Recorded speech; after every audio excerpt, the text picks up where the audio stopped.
Yes, people, we are back for another episode of the Top 4 podcast. If you're watching on YouTube, you'll see there's only 3 of us again. Nathan unable to join this one, but he will be there for the next episode. And now I've said it, so he's got to be there. But you got myself, Jack, and Rob here to discuss the latest goings on in the Premier League and the wider world of football. Lads, how are we doing? You all good? Yes. Very well, brother. Happy to be here. I realise that when I say, are we all good, it's because I'm thinking it's like a radio show where I'm like, oh, you all good, whatever, everything's all good. But I think it's important that, we check in, make sure we all having a good week. Absolutely. A massive, massive week for football. Yeah, a lot has changed since our first episode. This is the thing. I think last week we did say that all of our thoughts and the things that we discussed at that point had to be taken with a pinch of salt, just because it's before the season started and how much things can change during the month of August. But within this week, chaos. It feels like a lot of change. Some takes have aged like milk, really, and after like 1 week, and lots changed for sure. Definitely. Thankfully, we didn't predict, a full. I've seen some podcasts have been doing a full league prediction, like who's going to finish first, who's going to finish 20th, and all that.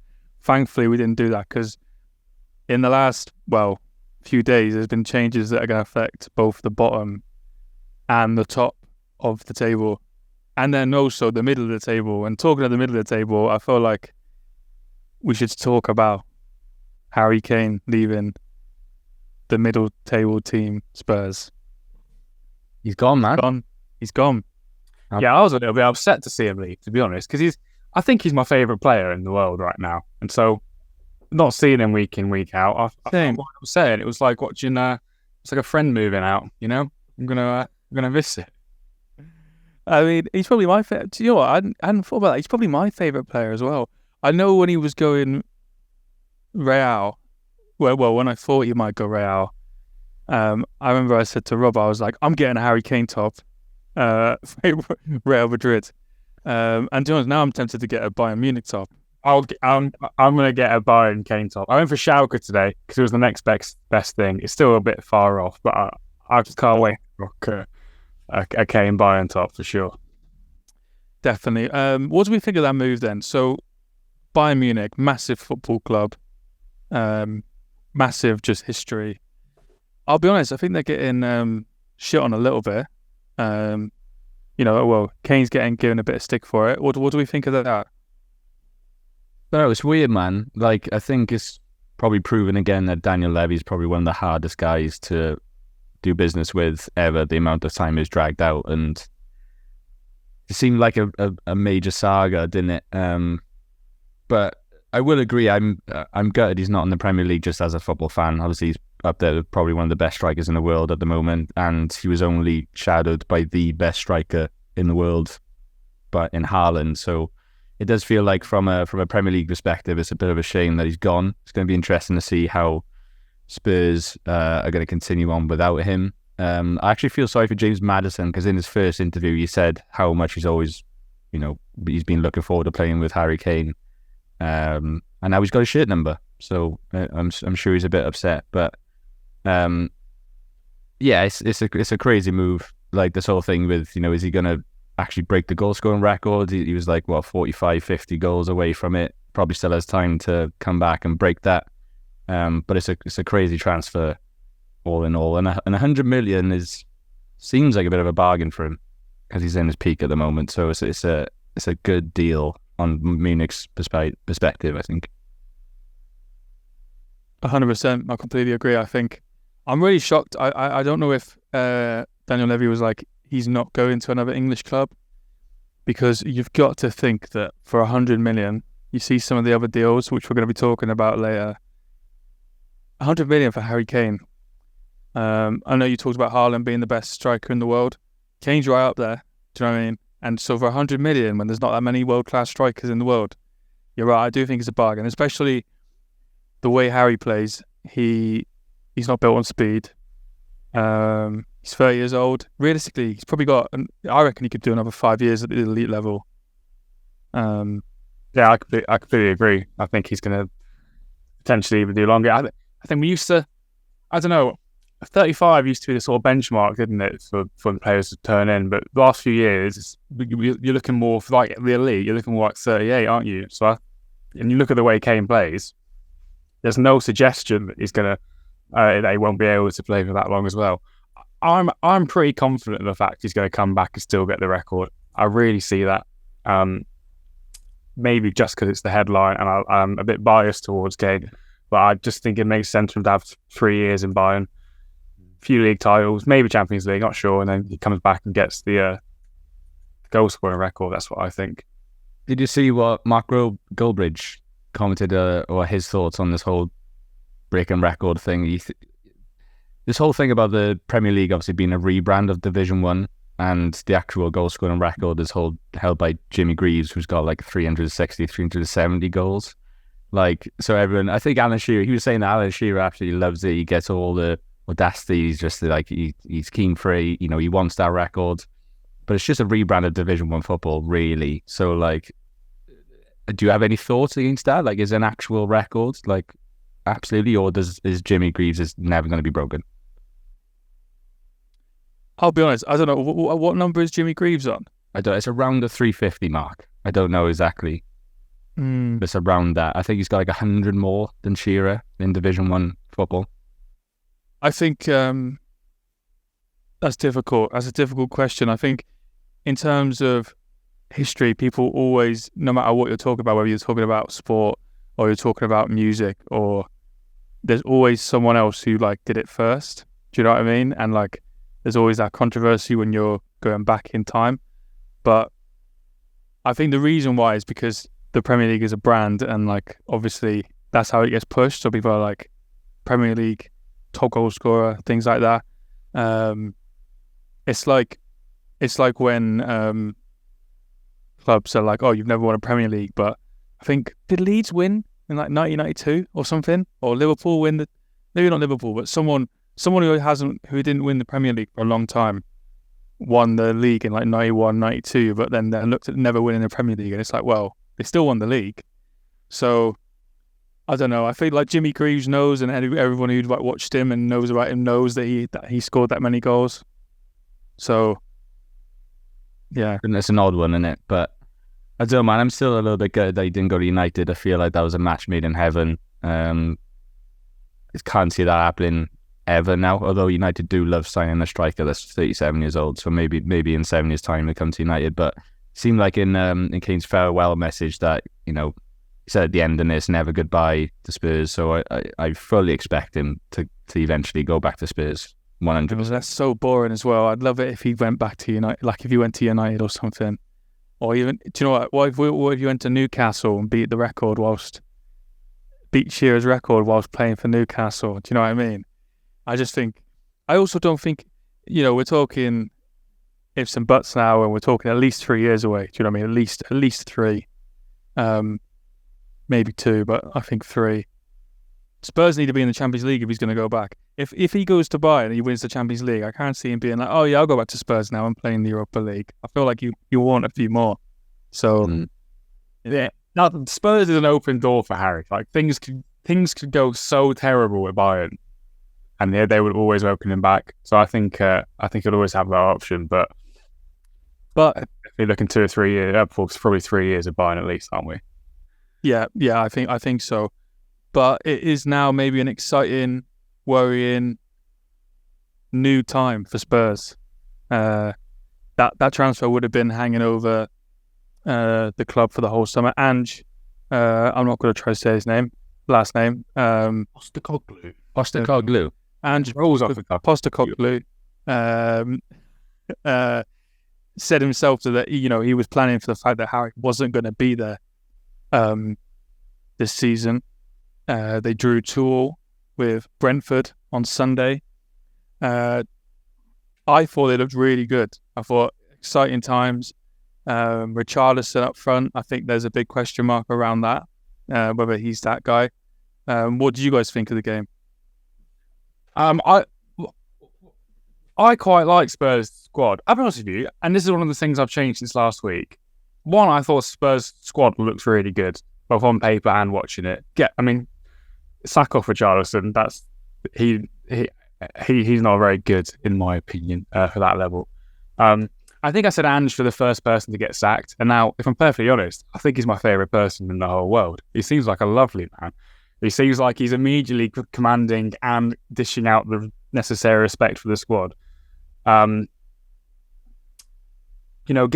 James Maddison, you see, he did a speech when he announced the vice captains and the captains, and it's quite. It just felt very positive. It felt like everyone was on the same page. He felt like he had great respect for the players, and I do wonder, perhaps, although of my Harry Kane bias, sometimes perhaps him leaving might be better for Spurs long term to have this rebuild. Is it? I don't know. You can't exactly compare it to Ronaldo leaving United last year. That even though Ronaldo was playing great, it's the chance to rebuild the squad. But there's perhaps something in that Ange can completely start from the ground up now, and he's not going to have to be checking his shoulders to see if Kane's leaving in the future. He can start rolling out a 2 or 3 year vision. I like Ange, and I trust him with my life. So let's see what he does. There's the first backtrack confirmed. Done. Oh, brother, first of many. Trust me. Yeah, I kind of like the way they look. I think James Maddison is a quality sign for them. I don't think since Eriksen have they really had like that out and out number 10, that creative. The one that just sits in the pocket, just whips his balls in, is a threat on goal on set pieces. Like that Romero goal, that ball was inch perfect. Do you know what I mean, from James Maddison. So another interesting thing about James, that when Sonny went off, he got given the armband, and I think like Tez actually watched the game with you, and I think both of us were a little bit surprised that actually went straight to James Maddison, but I don't know whether that was because some other players went on the pitch, or just obviously being a Welsh fan, Ben Davies comes to mind straight away. I know he's probably a big character in the locker room, but were you also surprised that it went straight to James Maddison, the new signing? Well, yeah, so I remember saying that to you. I think, so Romero is the vice captain, as is Maddison, and then Son had gone off. So that was Maddison. It's surprising because Maddison's a new signing. Spurs have got a lot of players around that team who have been there for a few years. But I think it speaks volumes that they're not trusted, or that Ange doesn't think they're up for the task of being a captain within the changing room. Ben Davies on the bench, Eric Dyer not even in the squad. Højbjerg, who's a player I really like, but he's on the bench. So Sanchez, he's not a top 6. He's not a top 10 Premier League player. So it was surprising, but I actually think that speaks volumes of the job that Ange has to get things moving. And with what Rob was saying, fresh start, maybe that's what it is. Reward the players that have been there for a while, but also bring a bit of a new character and give him that authority in the changing room.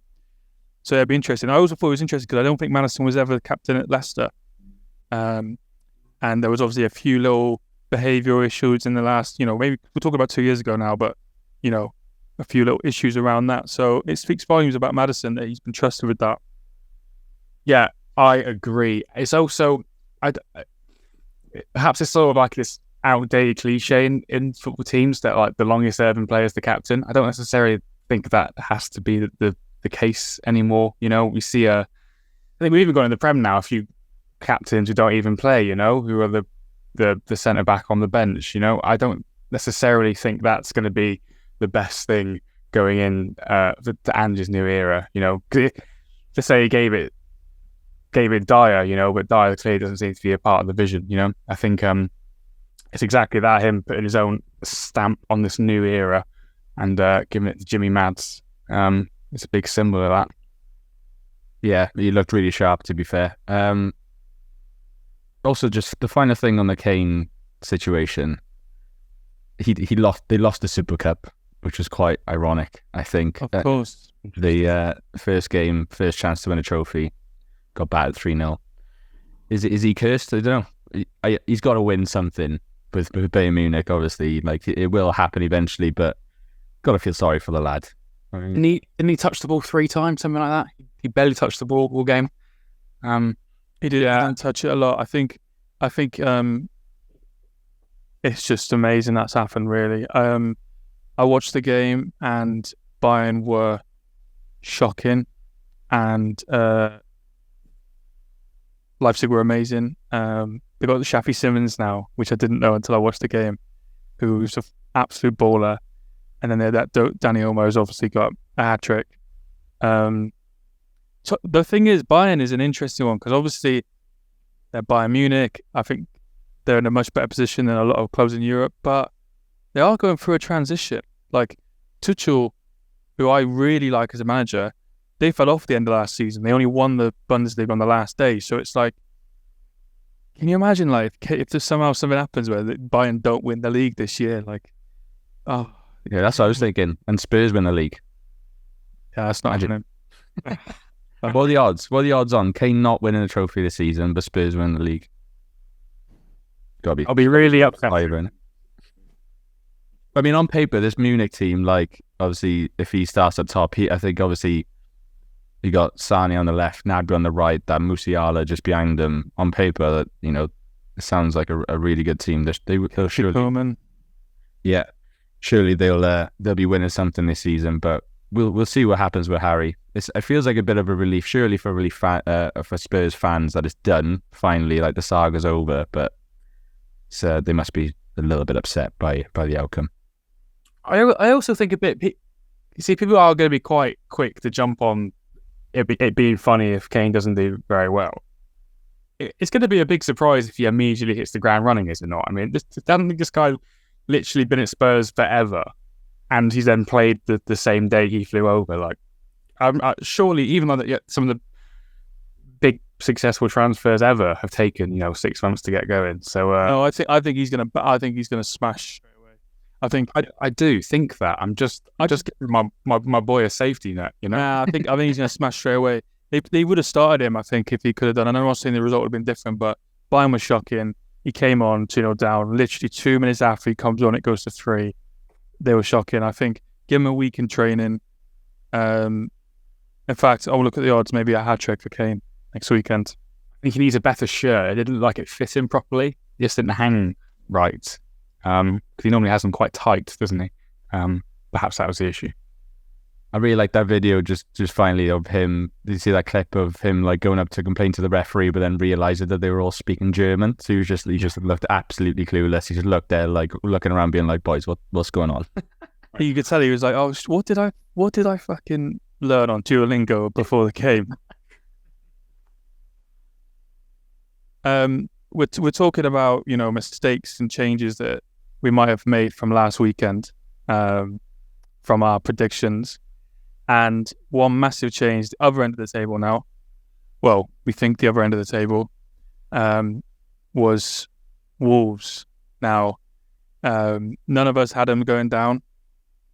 I don't think any of us really put them up to be in the European places either, but they changed their manager. Lopetegui has gone. I've butchered that name as well. Yeah, almost. I was going to say, almost there. Lopetegui. You also still called Højbjerg Højbjerg. Is that his name? You've done that before. I don't think it's called Højbjerg. You say, I really like Højbjerg, but you can't like him that much. If you don't know his name.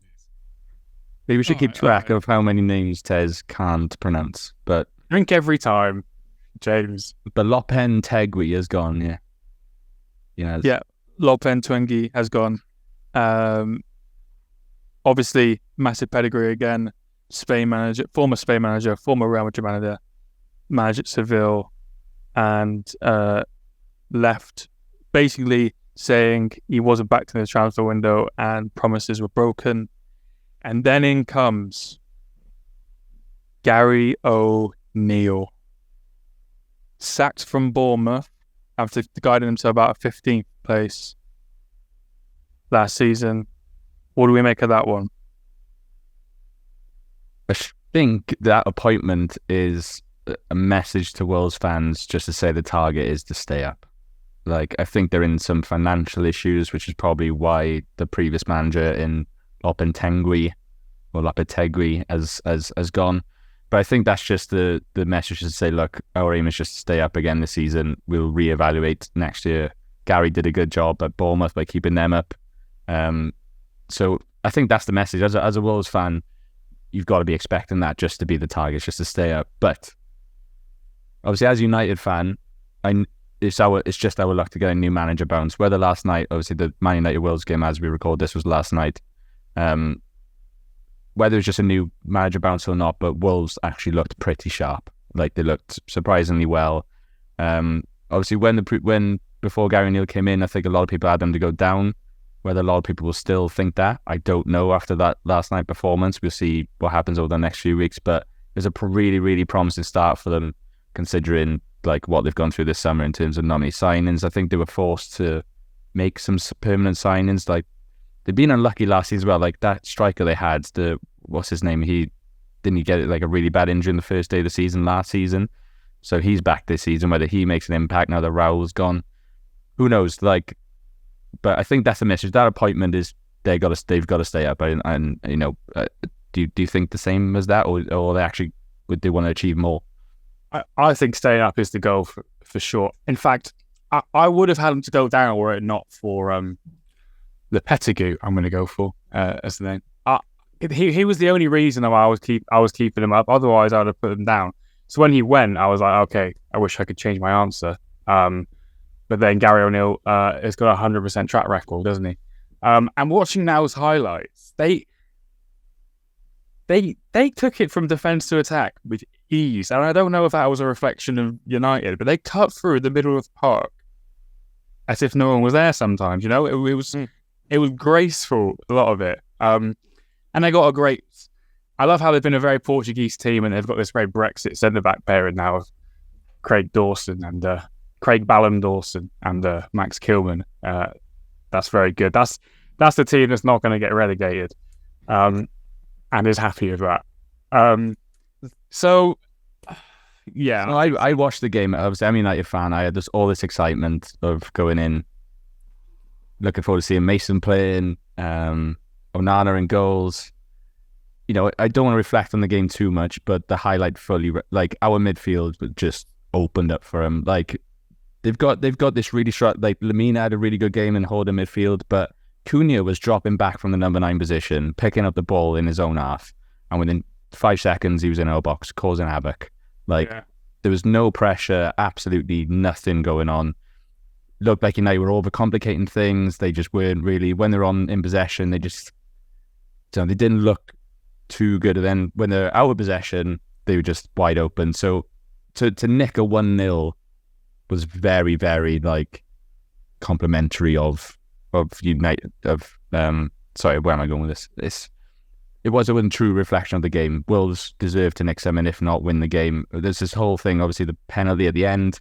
It was a stonewall pen, should have been a penalty. They got away with it. Obviously, the referees have since apologised, and I think the refereeing team from last night, they've actually not been allowed to be a part of this weekend's fixtures. So it just says it all. But a really, really promising start, and I think in the next few weeks we'll start getting our fantasy teams a bit more. But one player that really stuck out for me was Pedro Neto. He looked like a player of, you know, his standards 2-3 years ago. I know he's been struggling with injury, but he looked really, really sharp, comparing it to players like Garnacho who started, who was just awful to at best. So it was a bit of a mad game, but a really, really promising start for Wolves and Gary O'Neill, I think. So moving on to another big clash that happened on Sunday. And we're not going to talk too much about the game, but we're going to talk about some of the politics behind the game. 2 big transfers that have gone through, which are going through in the last 24 hours, and then in the next 24 hours is Brighton's Moises Caicedo. See, I smashed that name. That was bang on. And Lavia from Southampton. He's gone to Chelsea. Well, he's on his way to Chelsea. Both players wanted by Liverpool. And somehow Chelsea have signed both Caicedo for 115 million and I think Lavia for 55 or something similar. Chelsea spending silly money. I mean, there's a lot to get into here. I mean, firstly, look, 2 good signings. Lavia's one for the future. Caicedo is going to go straight into that team and make Chelsea even better, or have even a more solid midfield than they do now. But I think what's key here is what is Chelsea? How are Chelsea signing all these players? I understand how it happens. Obviously, Caicedo's a very good player. But if we were to rewind the clock, like, let's go 2017 of Neymar going to PSG. If we were saying that these holding midfielders would be going for that much money in like 5 or 6 years, you'd think you're on crack, But it's bizarre, and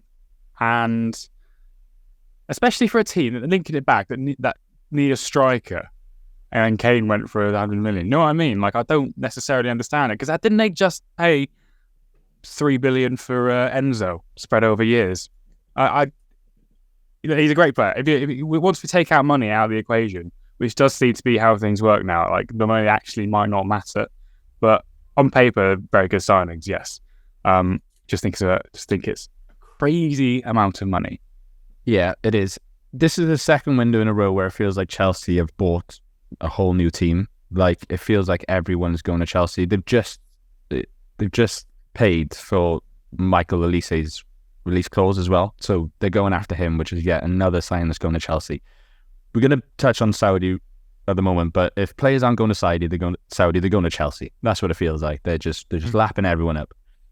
I wish I knew more about financial fair play, and this is a little caveat that I'm not that well educated in it, but I don't know if you saw Simon Jordan's piece on TalkSport about how the reason why that they're spending this much money and how they're allowed to is because of the length of contracts that they sign these players to, and they can spread over the cost, which in a nutshell obviously makes sense, but apparently UEFA in the process of covering that up, or like covering up that loophole so no teams will be able to do it. Maybe Todd Bowley's just been clever and seen them going like, I'm going to take advantage of that. But like, Caicedo is going to be there until 2032 or something.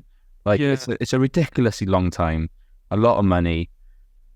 It just seems a bit mad overall.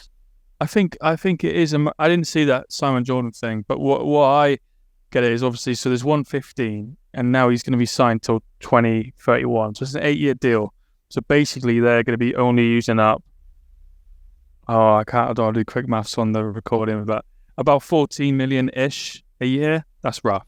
It's about 14 million ish a year of that budget is now being put on Caicedo signing on. But if they were to like go for 4 years, right? If they went through 4 years' time now, that means they would still have half the amount to pay, but they could sell Caicedo that summer, and then the money they'd get from that summer, the money that they would have spent in the other seasons won't count, and then they'd end up being in the net profit for that summer. So it's a really weird.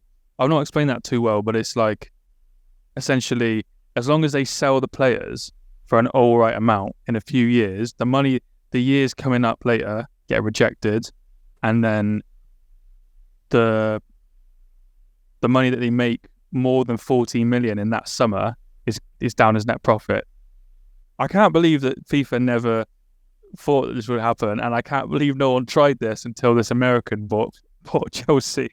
Because it seems to be like everyone's just like, what's he doing? How is he doing this? Obviously, I think maybe Modric and Enzo were like 2 of the first signings where everyone was like, yeah, how is this actually happening? But Chelsea like stockpiling midfielders. Like, they got Callum Gallagher started the other day, Enzo in midfield. He balled out as well, by the way. I know he's going to be very good. Caicedo coming in, Lavia's coming in.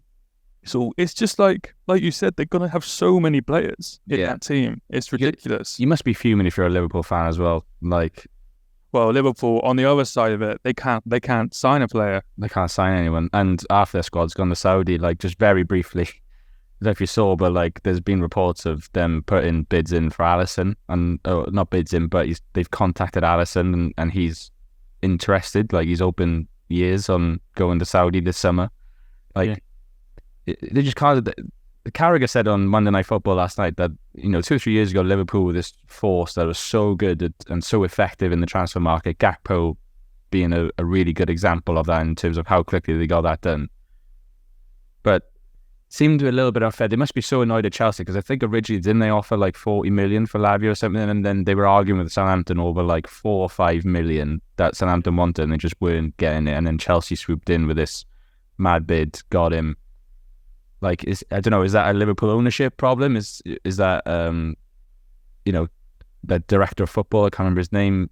I don't know, but you must be really annoyed if you're a Liverpool fan. Like, you just can't sign anyone. And in that Chelsea game, I think they were playing Gakpo at centre mid, which isn't ideal. Like, they need someone. Obviously, Milner's gone, Henderson's gone, Fabinho's gone.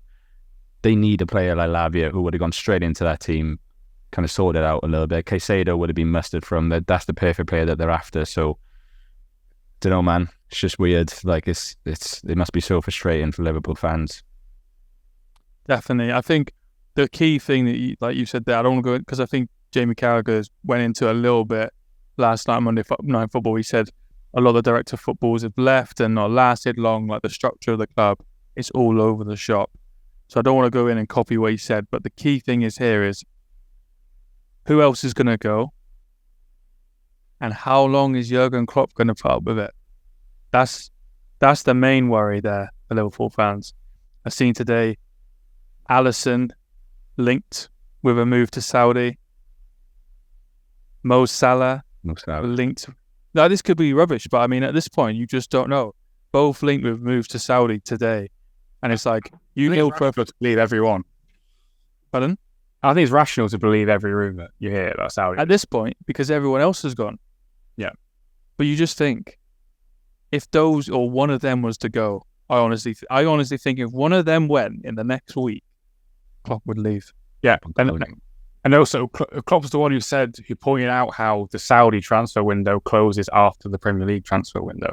So, the way the chain of events have gone, it really looks like Liverpool could potentially be one of the teams to get screwed over that way, Like, imagine if they sold Salah after the transfer window, like how much of a kick in the teeth that would be.